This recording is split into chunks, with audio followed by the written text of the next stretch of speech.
Hello student, welcome to our channel CS engineering Gyan. आज के tutorial में हम लोग देखेंगे difference between structure and unstructured data. इसकी डेफिनेशन, इसका कंटेंट हम लोग पहले देख चुके हैं। आप प्रीवियस वीडियो को देखिएगा, डेफिनेशन और इसका स्ट्रक्चर क्या होते हैं, कितने टाइप के होते हैं, वो सब हम पहले देख चुके हैं। तो आज का जो टॉपिक है हमारा वो है difference between structure and unstructured data. ये लेक्चर हमारा 18 है। इससे पहले ट्यूटोरियल में हमने देखा था primary memory and secondary memory में डिफरेंस क्या था आपका। तो आज हम लोग देखने वाले हैं स्ट्रक्चर एंड अनस्ट्रक्चर। वैसे तो आपको नाम से ही पता चला, स्ट्रक्चर का मतलब है एक वेल मैनर वे में आपका डेटा जो होगा वो स्टोर रहेगा। अनस्ट्रक्चर में कोई स्ट्रक्चर नहीं है, आप कैसे भी डेटा को क्या कर सकते हैं, स्टोर कर सकते हैं।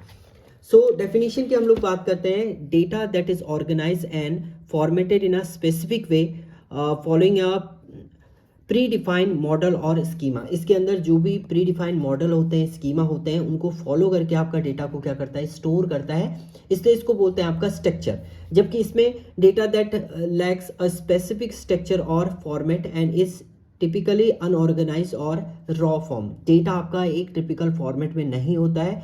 रो फॉर्मेट में भी आप रॉ डेटा होगा आपका, बट वो एक प्रॉपर फॉर्मेट में आपका स्टोर नहीं रहता है अनस्ट्रक्चर डेटा में।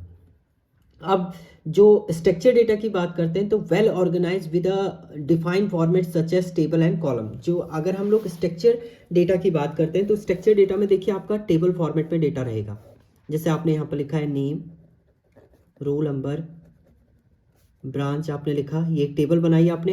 यहाँ पर ABC कुछ भी आप नाम लिख दिया, 1 2 3, ब्रांच XYZ आपने दे दिया। तो ये एक स्ट्रक्चर फॉर्मेट में आपने डेटा स्टोर कर। आपको उसको एक्सेस भी करना है तो इजीली आप एक्सेस कर सकते हैं। आपने कहा जिसका रोल नंबर 2 है उसका डेटा चाहिए, तो आपने क्वेरी लगाई एसक्यूएल की, सेलेक्ट एस्ट्रिक फ्रॉम टेबल का नेम, मान लीजिए टेबल का नाम स्टूडेंट है, वेयर आपने किया, वेयर कंडीशन आपने दे दी, roll number equal to and यहाँ पर 2 दे दिया। तो ये इजीली एक्सेस करना भी होता है आपका। अनस्ट्रक्चर्ड डेटा क्या रहता है आपका, देखिए इसमें आप नेम लिखेंगे, नेम आपने लिखा A, फिर आपने कहा यहाँ पर कॉमा करके रोल नंबर हमने दे दिया 1, फिर आपने कहा ब्रांच हम दे देते हैं, ब्रांच आपने लिख दिया X।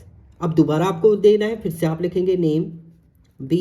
अब मान लीजिए बीच में आपको मार्क्स भी कोई ऐड करना है, तो मार्क्स आपने ऐड किया, मार्क्स दे दिया यहाँ पर 50। तो ये स्ट्रक्चर वे नहीं है, आपने कॉलम भी लिखना है, उसका नेम भी लिखना है, ये अनस्ट्रक्चर वे है। इसको डेटा को एक्सेस करना भी थोड़ा सा ट्रिपिकल होता है आपका। देखिए इसमें lacks a pre defined format and unorganise. Data आपका प्री डिफाइंड फॉर्मेट में नहीं रहता है और ये ऑर्गेनाइज वे में भी आपका नहीं मिलेगा, जबकि इसमें जो होता है आपका स्ट्रक्चर में ऑर्गेनाइज वे में होगा। It is based on a relational database. इस ये जो बेस होता है आपका वो रिलेशनल डेटाबेस पे काम करता है। रिलेशनल डेटाबेस का मतलब होता है हर एक डेटा एक दूसरे से क्या करेगा, रिलेट करेगा। जैसे हम यहाँ पर देख रहे हैं टेबल में, अगर आप टेबल की बात करते हैं, देखिए जिसका रोल नंबर 2 है उसका नेम आपका B है, उसकी ब्रांच X है, तो ये रिलेट कर रहा है कहीं ना कहीं, दोनों को रिलेट कर रहा है। जबकि अनस्ट्रक्चर्ड डेटा आपका वो किस में होता है, it is based on the character and binary data. जो आपका अनस्ट्रक्चर्ड डेटा होता है वो करेक्टर और बाइनरी फॉर्मेट में जो होता है वो बेस होता है आपका।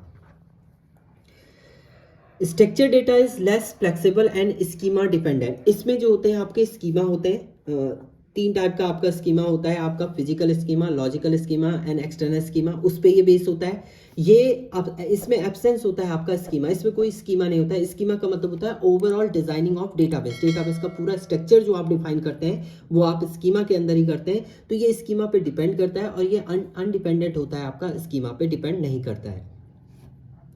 Structure query allow complex joining, complex join operation, मतलब आपको मल्टीपल कॉलम को ज्वाइन करना है तो आप क्वेरी के थ्रू अलाउ कर सकते हैं। जबकि only textual query are possible. इसमें केवल टेक्स्ट से रिलेटेड क्वेरी ही आप परफॉर्म कर सकते हैं। इसमें आप बहुत सारी कॉम्प्लेक्स क्वेरी आपको क्रिएट करनी है, वो भी आप क्रिएट कर सकते हैं स्ट्रक्चर, क्योंकि डेटा स्ट्रक्चर फॉर्मेट में इजीली आपका क्या होता है, लिंक हो सकते हैं एक टेबल से दूसरा table.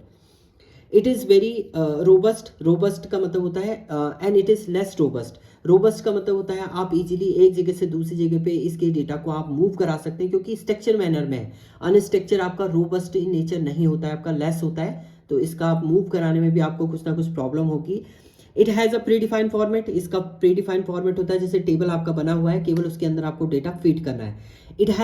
It has a variety of format. It come in variety of shapes and size. इसका कोई शेप एंड साइज पहले से डिसाइड नहीं होता है। मान लीजिए देखिए अगर हम स्ट्रक्चर डेटा की बात करें तो इसमें 3 कॉलम है, पहले से फिक्स है।